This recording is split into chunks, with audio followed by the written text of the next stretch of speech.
ಹಾಲು ಕೊಟ್ಟರೆ ಗ್ಲಾಮರ್ ಹೋಗುತ್ತೆ ಅಂತ ಲೇಡೀಸ್ ಕ್ಲಬ್ಬಲ್ಲಿ ನಾಚಿಕೆ ಇಲ್ದಂಗೆ ಎಲ್ಲರ ಹತ್ರನೂ ಹೇಳ್ಕೊಂಡಿದೀಯ ಹೊರತು ನೀನು ಗಾನವಿನ ನೀನು ಯಾವತ್ತೂ ತಾಯಿ ಥರ ನೋಡ್ಕೊಂಡೇ ಇಲ್ಲ ಕಣೆ. ನಿಮ್ ಪೌರುಷ ಎಲ್ಲ ನನ್ ಮೇಲೆ ತೋರಿಸ್ತೀರಾ? ನನ್ ಹತ್ರ ಕೂಗಾಡ್ದೆ ನೀವ್ ಇಲ್ಲಿಂದ ಹೊರಟೋದ್ರೆ ನಮ್ಮಿಬ್ರಿಗೂ ಒಳ್ಳೇದು ರೀ. ಮೊದ್ಲು ಮಗುಗೆ ಹಾಲು ಕೊಟ್ಟು ಅದಕ್ಕೆ ಸಮಾಧಾನ ಮಾಡು. ಚಿಕ್ಕಪ್ಪಂಗೆ ನಾನು ಹಸು ಹಾಲು ತಗೊಂಡ್ ಬಾ ಅಂತ ಹೇಳಿದೀನಿ. ಮಗು ಹುಟ್ಟಿ 2 ದಿನ ಆಯ್ತು ಕಣೆ. ಚಿಕ್ಕ ಮಗುಗೆ ಬೇರೆ ಹಾಲು ಒಗ್ಗುತ್ತೋ ಇಲ್ವೋ ಅಂತ ಸ್ವಲ್ಪ ಆದ್ರೂ ಯೋಚನೆ ಮಾಡಿದ್ಯಾ? ಹಸು ಹಾಲು ಒಳ್ಳೇದ್ರಿ. ಮಗುಗೆ ತಾಯಿ ಎದೆ ಹಾಲಿನ ಮುಂದೆ ಬೇರೆ ಹಾಲಿನ ಅವಶ್ಯಕತೆ ಇಲ್ಲ ಕಣೆ. ನಿನಗೆ ಹಾಲು ಬರ್ಲಿಲ್ಲ ಅಂದ್ರೆ ಆಪ್ಷನ್ ಆಮೇಲೆ ಯೋಚನೆ ಮಾಡ್ಬೋದು. ನಾನಂತೂ ಮಗುಗ್ ಹಾಲು ಕೊಡಲ್ಲ ರೀ. ನೀವು ಬೈದ್ರು ಅಷ್ಟೇ, ಹೊಡೆದ್ರು ಅಷ್ಟೇ. ಹೋಗ್ಲಿ, ಸ್ವಲ್ಪ ಹಾಲನ್ನ ತೆಗೆದು ನೈನಿ ಅದ್ಗೆಗಾದ್ರೂ ಕೊಡು. ಓಹೋ, ಅದಕ್ಕೇನ ನೀವು ಅಭಿಮನ್ಯು ತರ ರೂಮ್ ಗೋಡ್ಕೊಂಡ್ ಬಂದಿದ್ದು? ಅಂದ್ರೆ ಅರ್ಥ ಆಗಿಲ್ಲ ಅಂತ ಹೇಳ್ಬೇಡಿ. ಮಗು ಅಳ್ತಿದೆ ಅನ್ನೋ ನೆಪಕ್ಕೆ ಇಲ್ಲಿಗ್ ಬಂದು ನನ್ ಮೇಲ್ ರೇಗಾಡ್ತಿದ್ರ ಆದ್ರೆ ನಿಮಗ್ ಬೇಕಾಗಿರೋದು ನನ್ ಮಗು ಅಳೋದ್ ನಿಲ್ಸೋದಲ್ಲ, ನಿಮ್ ಅತ್ಕೆಗೆ ಹಾಲ್ ಕೊಡು ಅಂತ ಹೇಳಕ್ಕೆ. ಅದ್ಯಾವ್ದೋ ಅಬ್ಬೆ ಪಾರಿ ಮುದ್ಕಂಗೋಸ್ಕರ. ಬಾಯ್ ಮುಚ್ಚ. ಆಗ್ಲೇ ಹೇಳದ್ನಲ್ಲ, ನೀವ್ ಹೊಡೆದ್ರು ನಾನಂತೂ ಹಾಲ್ ಕೊಡಲ್ಲ. ನನ್ ಮಗುಗೆ ನಾನ್ ಕೊಡಲ್ಲ ಅಂತಿರ್ಬೇಕಾದ್ರೆ ನಮ್ಮ ಅಕ್ಕನ್ ಕೊಡ್ತೀನಿ ಅಂತ ನೀವ್ ತಿಳ್ಕೊಳ್ಳೋದ್ರಲ್ಲಿ ಅರ್ಥನೇ ಇಲ್ಲ. ಹೆಂಡ್ತಿನ್ ನೋಡಿ ಥೂ ಅಂತ ಉಗಿದ್ರೆ ಇಲ್ದಿರೋ ಪಾಪ ಸುತ್ಕೊಳತ್ತೆ. ನೀನು ಹೆಂಡ್ತಿ ಅಲ್ಲ ಕಣೆ, ನನ್ ಬಾಳಲ್ ಬಂದಿರೋ ಮಾರಿ. ಸಿಟ್ ಬಂದಾಗ ನಿನ್ನ ಹೊಡೆಯೋದಷ್ಟೇ ಅಲ್ಲ ಕಣೆ, ಎಲ್ಲಿ ಸಾಯಿಸ್ಬಿಡ್ತೀನೋ ಅಂತ ಭಯ ಆಗ್ತಿದೆ.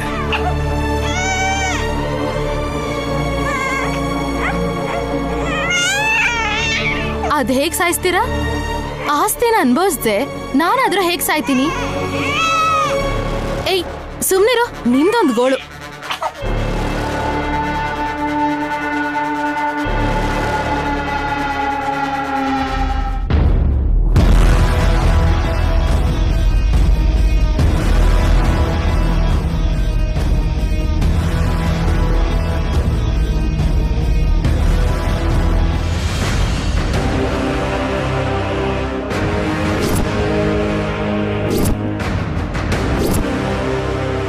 ಪುಟ್ಟಮ್ಮ, ನೈನಿ, ನಿನ್ ಗಂಡನ್ನ ಮೊದಲಿನ ಸ್ಥಿತಿಗೆ ಹೇಗ್ ತರಬೇಕು ಅಂತ ಯೋಚನೆ ಮಾಡ್ತಾ ಇದೀಯ ಅಲ್ವಾ?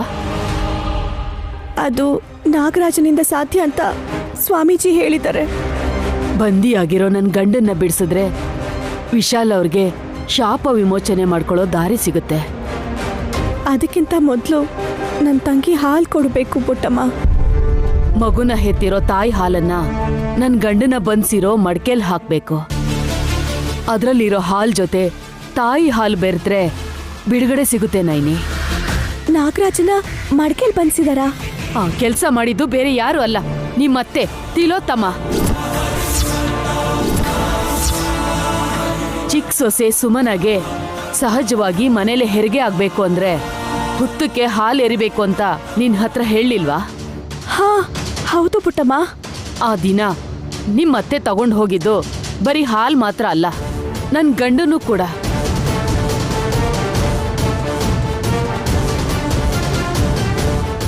ಯಾಕೆ ಹಾಗೆ ಮಾಡಿದ್ರು?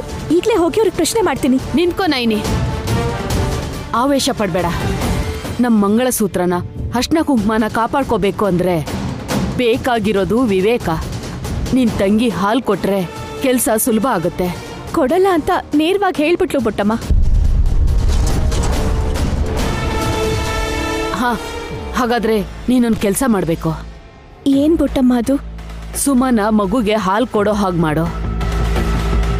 ಆಗ ನನ್ನನ್ನ ಅವಳ ಪಕ್ಕದಲ್ಲಿ ಬಿಡು.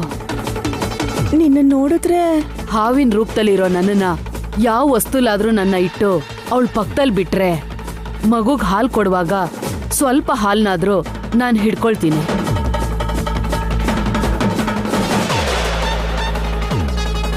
ಇದು ಸಾಧ್ಯ ಆಗುತ್ತೆ ಅಂತ್ಯಾ ಪುಟ್ಟಮ್ಮ? ಹಾವುಗಳಿಗೆ ಆ ಮಗು ಕೂಡ ಸಹಾಯ ಮಾಡುತ್ತೆ ನೈನಿ.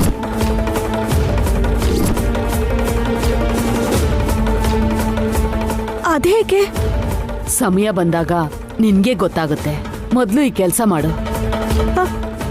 ಸರಿ.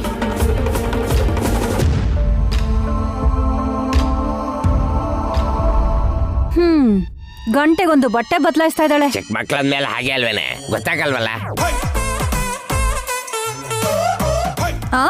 ಒಂದು ಎರಡೂನು ಮಾಡ್ತಾರೆ. ತಕ್ಷಣ ಗೊತ್ತಾಗ್ಲಿಲ್ಲ ಅಂದ್ರೆ ಅವತ್ತಿನ ಕತೆ ಅಷ್ಟೇ. ಸುಮ್ಮಿ, ಹೌದು, ಏನ್ ತೀರ್ಮಾನ ತಗೊಂಡೆ? ಯಾವ ವಿಷಯದಲ್ಲಿ? ಅದೇ ನಿಮ್ಮ ಅಕ್ಕನ್ಗೆ ಹಾಲ್ ಕೊಡೋದ್ರ ಬಗ್ಗೆ ಕೇಳ್ತಾ ಇದ್ದೀನಿ. ಕೊಡೋ ಹಾಗಿದ್ರೆ ಕೇಳಿದ ತಕ್ಷಣ ಕೊಟ್ಬಿಡ್ತಾ ಇದ್ಲಲ್ವಾ ದುರಂಧರ? ಬಂದ್ರು ನೋಡು ಮೈಸೂರು ಮಹಾರಾಣಿ. ಹಿಂದೆನೆ ಅವ್ರ ಬಾಲಿದ್ದಾರ ನನ್ನ ಹಸ್ಬೆಂಡು ಕೂಡ. ಏನ್ ಹೇಳ್ತಾರೋ ಅಂತ ಕೇಳಿ. ಲೈ ಸಾಕು ಸುಮ್ನಿರೆ. ಅದೇನು ಹಸು ಅಲ್ಲ ಇಲ್ಲ ಎಮ್ಮೆ ಅಲ್ಲ ದುಡ್ಡು ಕೊಟ್ಟು ತಗೊಂಡ್ ಬರಕ್ಕೆ. ತಾಯಿ ಹಾಲ್ಗೆ ಬೆಲೆ ಕಟ್ಟಕ್ಕಾಗಲ್ಲ. ಅದ್ ಹೇಗೆ ಕೊಡ್ತಾಳೆ ನಮ್ ಸುಮ್ನ? ತನ್ ಮಗುಗೆ ಕಡಿಮೆ ಆದ್ರೆ ಅಷ್ಟಕ್ಕೂ ಕೊಟ್ರೆ ತಾನೆ ಕಡಿಮೆ ಆಗೋದಕ್ಕೆ. ಎಲ್ಲ ಕೊಡು ಅಂತ ಹೇಳ್ತಿಲ್ಲ, ಸ್ವಲ್ಪ ಕೊಟ್ರೆ ಸಾಕು.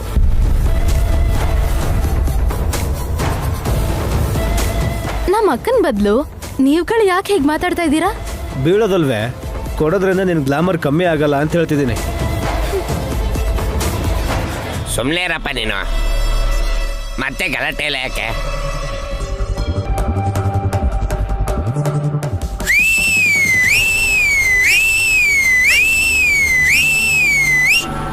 ಏಯ್, ಯಾಕೆ ವಿಸಲ್ ಹಾಕ್ತಿದ್ಯಾ?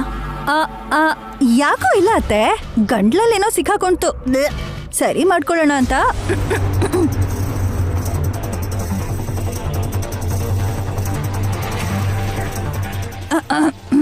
ಬೇಗ ಬಾನೈನಿ.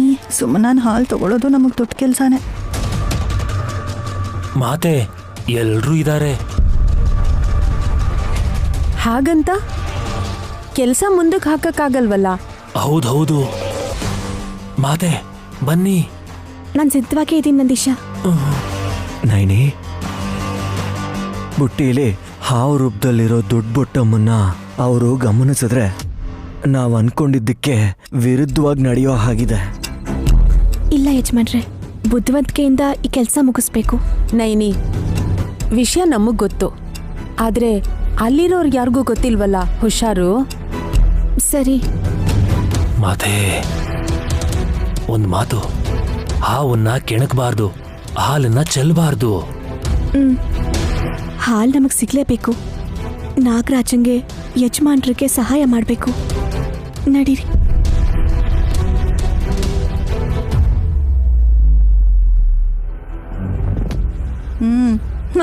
ಸ್ವಾಗತ ಸುಸ್ವಾಗತ. ನೀವ್ ಕೂಡ ಬಂದ್ರೆ ಮನೆಯವ್ರು ಎಲ್ರೂ ಒಂದೇ ಕಡೆ ಬಂದಾಗತ್ತೆ. ಡಮ್ಮೋ ಡಮ್ಮ. ಅಂಬಾ ಶಿವಶಂಭೋ. ಬಾರಪ್ಪ, ನೀನೊಬ್ನೇ ಕಮ್ಮಿ ಇದ್ದೆ ಇಲ್ಲಿ. ಅವ್ರಿಗೆ ಯಾಕೆ ಸುಮ್ಮನೆ ಅಂತೀಯ? ನಮಗೆ ಇಲ್ಲಿ ಕಮ್ಮಿ ಆಗಿರೋದು. ಏನೋ ಅದು. ಏನಿಲ್ಲ ಬಿಡಿ ಚಿಕ್ಕಮ್ಮ. ನಂದೀಶ ಡಮ್ಮಕ್ಕನ ಹತ್ರ ಆಗ್ಲೇ ಹೇಳಿದ್ದೆ, ನನ್ನ ಗಂಡನ ಯೋಗಕ್ಷೇಮನೇ ನನಗೆ ಮುಖ್ಯ. ಆಸ್ತಿಲಿ ಏನಿದೆ, ಇವತ್ತು ಹೋದ್ರೂ ನಾಳೆ ಸಂಪಾದನೆ ಮಾಡ್ಬೋದು. ಜೊತೆಗೆ ಖರ್ಚು ಮಾಡಕ್ಕೆ ಅಲ್ವಾ ನಾವಿಷ್ಟು ಸಂಪಾದನೆ ಮಾಡಿರೋದು ಅಂತ.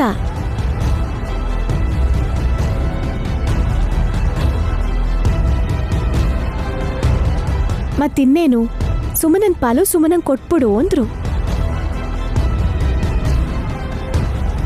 ಬೇಕಾದ್ರೆ ಅವ್ರ ಆಸ್ತಿಯಲ್ಲಿ ಒಂದು ಕಾಲ್ ಭಾಗ ಆಸ್ತಿನ ಸೇರಿಸ್ಕೊಡಿ ನೀವು.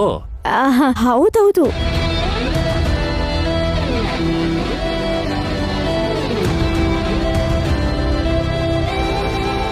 ಯಾಕೋ ಈ ಬದಲಾವಣೆ? ನಿನ್ ಹಾಲ್ಗೋಸ್ಕರ. ಸುಮನ, ತಾಯಿ ಹಾಲ್ಗೆ ಬೆಲೆ ಕಟ್ಟಕ್ಕಾಗಲ್ಲ ಅಂತ ಅನ್ಕೊಂಡಿದ್ದೆ. ಆದ್ರೂ ಕೂಡ ನೈನಿ ಆಸ್ತಿಗೆ ಹೋಲ್ಸಿದ್ರೆ ಹೆಚ್ಚು ಕಮ್ಮಿ ಅಂದ್ರೂ 25 ಕೋಟಿ ನಿನ್ನ ಹೆಸರಿಗೆ ಬಂದಂಗೆ. ಏಯ್,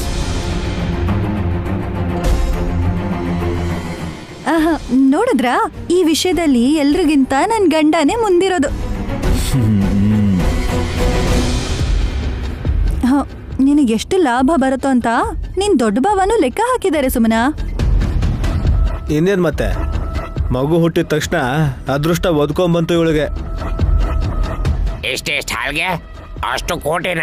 ಗಂಡಸ್ರು ನಿಮಗೇನ್ ಗೊತ್ತಾಗತ್ತೆ? ಹೆಣ್ಮಕ್ಳು, ಅದ್ರಲ್ಲೂ ಮಂಗಳಸೂತ್ರನ ಕಣ್ಣುಗೊತ್ಕೊಳ್ಳೋ ನಮ್ಮಂಥವ್ರಿಗೆ ಗಂಡ ನಾಯಿರ ಆರೋಗ್ಯನೇ ಮುಖ್ಯ. ಅದ್ರ ಮುಂದೆ ಆಸ್ತಿ ಎಲ್ಲ ಏನೂ ಇಲ್ಲ.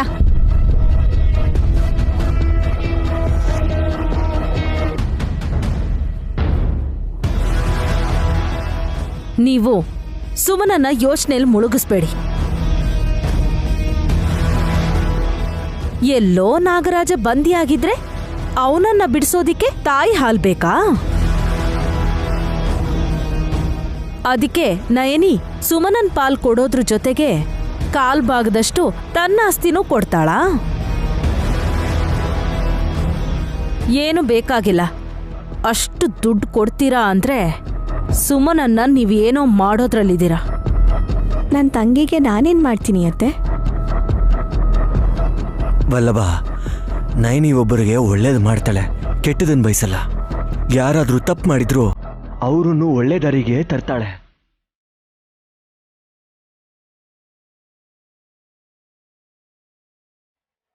ಇವ್ರಿಗೆ ಎಷ್ಟು ಹೇಳಿದ್ರು ಅರ್ಥ ಆಗಲ್ಲ ವಿಶಾಲ್.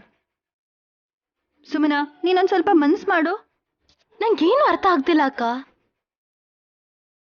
ಕೇಳಿದ ಹಾಲ್ ತಾನೆ, ಈಗೇನೆ ಎಲ್ರ ಮುಂದೆ ಕೊಡಕ್ಕಾಗತ್ತಾ? ಅವಳಿಗೆ ಗೊತ್ತಿಲ್ವೇನೆ ಹೇಗ್ ಕೊಡೋದು ಅಂತ.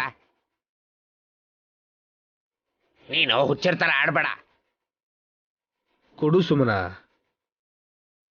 ಬೇಡ, ಅವಳನ್ನ ಬಲವಂತ ಮಾಡಬೇಡಿ. ಚಿಕ್ಕ ಮಗು ಕೊಡ್ಲಿಲ್ಲ ಅಂದ್ರೂ ನಾಗರಾಜನ್ನ ಬಿಡಿಸೋಕಾದ್ರೂ ಕೊಟ್ರೆ ಪುಣ್ಯ ಜೊತೆಗೆ ಕೋಟ್ಯಾಂತರ ರೂಪಾಯಿ ಆಸ್ತಿ ಕೂಡ ಸಿಗುತ್ತೆ ಅಲ್ವಾ ಮಾಮ್? ಸುಮನ, ನೀನ್ ಕೊಡು. ಕೊಡಲ್ಲ. ನಮ್ಮ ಅಕ್ಕ ಕರ್ಕೊಂಡ್ ಬಂದಿರೋ ಮುದ್ಕನ ನೀವು ನಂಬೋದೇನೋ, ಆದ್ರೆ ನಾನಂತೂ ಅವ್ರ ವಿಶಾಲ್ ಬಾವ ಅಂತ ನಂಬಲ್ಲ.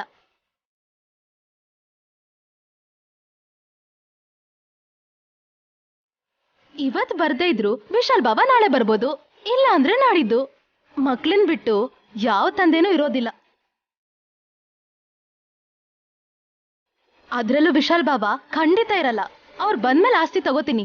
ಈಗ ನಾನು ಹಾಲ್ ಕೊಡಲ್ಲ. ಕೊಡದೆ ಏನ್ ಮಾಡ್ತೀಯ ಸುಮನ? ನಿನಗ್ಯಾ ಕೊಡ್ಬೇಕಕ್ಕ? ಜೊತೆಗೆ ನಾಗರಾಜ, ಸೋಮರಾಜ, ಗಂಗರಾಜ ಇಂಥವ್ರಿಗೆಲ್ಲ ನಾನು ಹಾಲ್ ಕೊಟ್ಟು ಯಾಕೆ ವೇಸ್ಟ್ ಮಾಡ್ಲಿ? ಮಗುಗ್ ಹಾಲ್ ಕೊಡ್ದೇ ಇದ್ಮೇಲೆ ವೇಸ್ಟ್ ಮಾಡ್ದಾಗೆ ಅಲ್ವಾ? ಅದಕ್ಕೆ ಕೊಟ್ಬಿಡ್ಬೇಕಾ? ಅದ್ರ ಬದಲು ನನ್ ಮಗು ಕೊಡ್ತೀನಿ. ನನ್ ಮೇಲಿನ ಸಿಟ್ಟಿಗೆ ಕೊಡ್ಬೇಕಾಗಿಲ್ಲ. ನನ್ನ ಇಷ್ಟ ಅಕ್ಕ. ನನ್ ಮಗು ನಾನೇನ್ ಬೇಕಾದ್ರೂ ಮಾಡ್ತೀನಿ.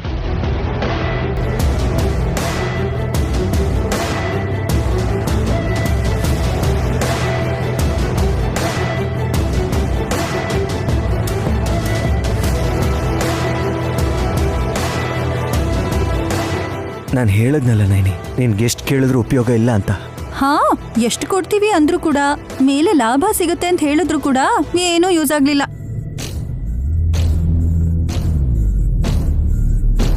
ಅವಳು ಮಗಳಿಗಾದ್ರೆ ಕೊಡ್ತಾಳಲ್ಲ, ಸಂತೋಷ. ಹೌದೌದು, ಬಹಳ ಖುಷಿ ಆಗ್ತಿದೆ. ನಿನಗೆ ಕೋಪ ಬರ್ಸಿದ್ರೇನೆ ಮಗುಗೆ ನೀ ಹಾಲ್ ಕೊಡೋದು ಅಂತ ಗೊತ್ತು ಸುಮನ. ಬೊಟ್ಟಮ್ಮ ಹಾಲ್ ತಗೊಳಕ್ಕೆ ಸಿದ್ಧವಾಗಿದ್ದಾಳೆ.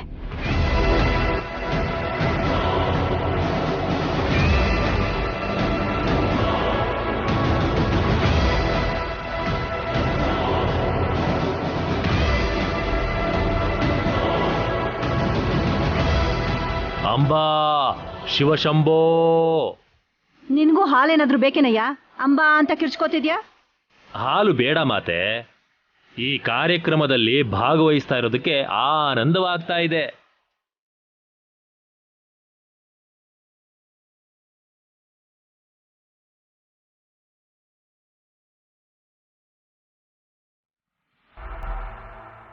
ನಯನಿಗ್ ಮಾತ್ರ ಬೇಜಾರಾಗಿದೆ ಅನ್ಕೋತೀನಿ.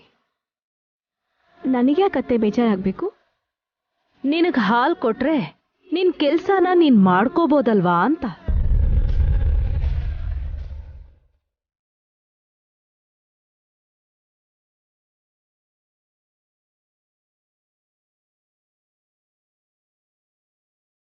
ಆದ್ರೆ ಪಾಪ ಸುಮನ ಕೊಡ್ಲಿಲ್ಲ. ಅವಳ ಮಗುಗೆ ಕೊಡ್ತಾ ಇದ್ದಾಳೆ ಹಾಲು.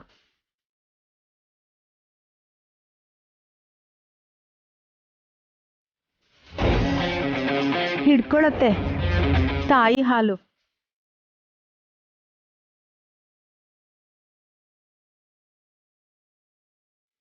ವಿಕ್ರಾಂತ್ ಪರಿಸ್ಥಿತಿ ಗೊತ್ತಿದೆ. ಸುಮನಾಗೆ ಕೋಪ ಇದೆ. ಅದು ನೀರ್ಪಾಲಾಗದೆ ಇರೋದಕ್ಕೆ ನಮ್ಮ ಹತ್ರ 100ಕ್ಕೆ 100ರಷ್ಟು ಅವಕಾಶ ಇದೆ ಗೊತ್ತಾ?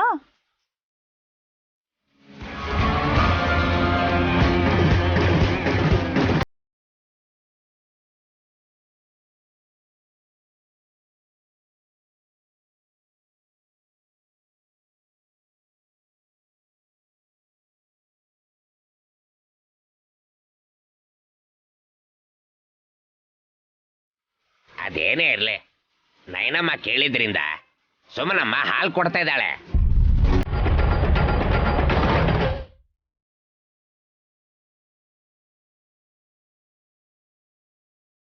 ಸುಮ್ಮನೆ ಕೂಡ ಮೆಚ್ಕೋಬೇಕು ಮಾವ. ಹೌದಾ? ಎಲ್ರೂ ಪಕ್ಕಕ್ಕೆ ಸರಿಸಿ ಮಗುಗೆ ಹಾಲು ಕೊಟ್ಟಿದ್ದಕ್ಕೆ. ಮಾತೆ ಅವ್ರವ್ರ ಕೆಲ್ಸಕ್ಕೆ ಅವ್ರವ್ರು ಹೋದ್ರೇನೆ ಒಳ್ಳೇದು. ಇಲ್ಲಿ ನಿನ್ ಕೆಲ್ಸ ಮುಗೀತು ನೈನಿ. ಹೌದು. ಸರಿ ಸುಮನ, ನಿನ್ನಿಷ್ಟ. ಗಾಯತ್ರಿ, ಬಾಕಂದ ನಾವು ಹೊರಡೋಣ. ನೀನ್ ಹೋಗು ನೈನಿ, ನಿನ್ ಕೆಲ್ಸ ನೀನ್ ನೋಡ್ಕೋ, ಇವ್ರನ್ನೆಲ್ಲ ನಾನ್ ನೋಡ್ಕೋತೀನಿ.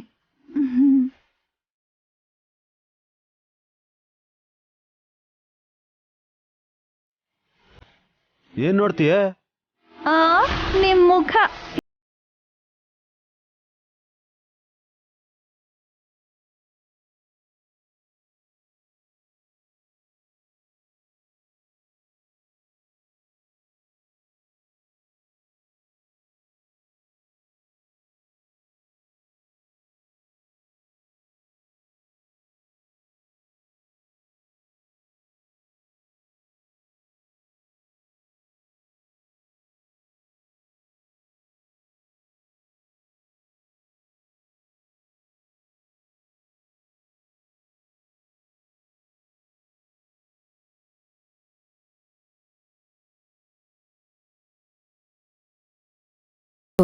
ಪೂರ್ವ ದಿಕ್ಕಲ್ಲಿ ನಡ್ಕೊಂಡು ಹೋಗು.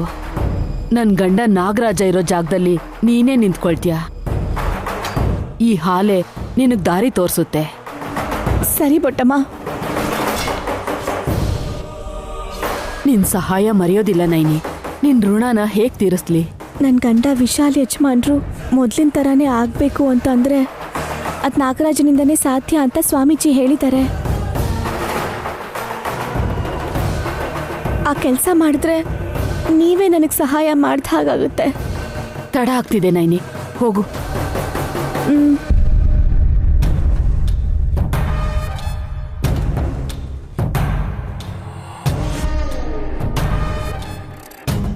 ಈ ಹಾಲನ್ನು ತಗೊಂಡು ಹೋಗಿ ಆ ಮಡಕೆ ಒಳಗೆ ಹಾಕ್ತೀನಿ. ನಾಗರಾಜನ ಬಿಡಿಸ್ತೀನಿ.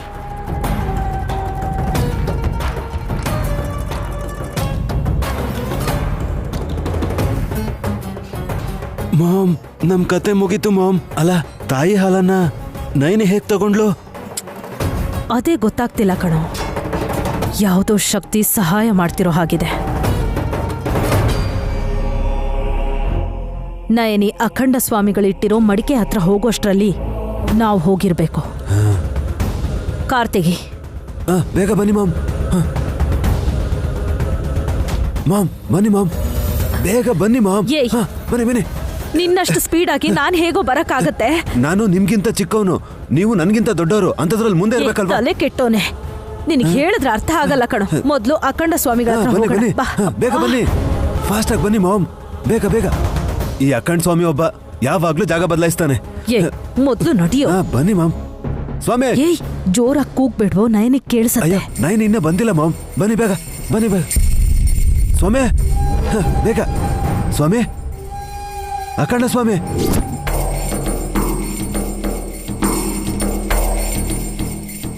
ಯಾಕಿಷ್ಟೊಂದು ಆಯಾಸ ಮಾಡ್ಕೊಂಡು ಬಂದಿದ್ದೀರಾ? ಹೌದು ಸ್ವಾಮಿ, ಕಾರ್ ಇಲ್ಲಿವರೆಗೂ ಬರೋ ಹಾಕಿದ್ರೆ ಚೆನ್ನಾಗಿರ್ತಿತ್ತು. ವಿಷಯ ಏನು ಅಂತ ಹೇಳಿ. ಬನ್ಸಿರೋ ನಾಗರಾಜನ ಬಿಡಿಸ್ಕೊಳ್ಳೋದಿಕ್ಕೆ ನಯನಿ ಬರ್ತಿದ್ದಾಳೆ. ಅವಳು ಹೇಗೆ ಬಿಡಿಸ್ಕೊಂಡು ಹೋಗ್ತಾಳೆ? ಆ ಗುರುಗಳು ಹೇಳ್ದಾಗೆ ತಾಯಿ ಹಾಲು ತಗೊಂಡು ನಯನಿ ಇಲ್ಲಿಗೆ ಬರ್ತಾ ಇದ್ದಾಳೆ.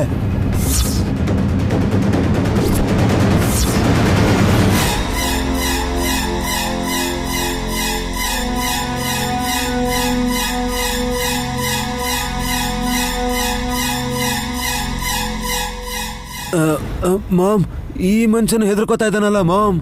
ಏನಾಯ್ತು ಸ್ವಾಮಿ? ಯೋಚನೆ ಮಾಡ್ತಾ ಇದ್ದೀರಾ?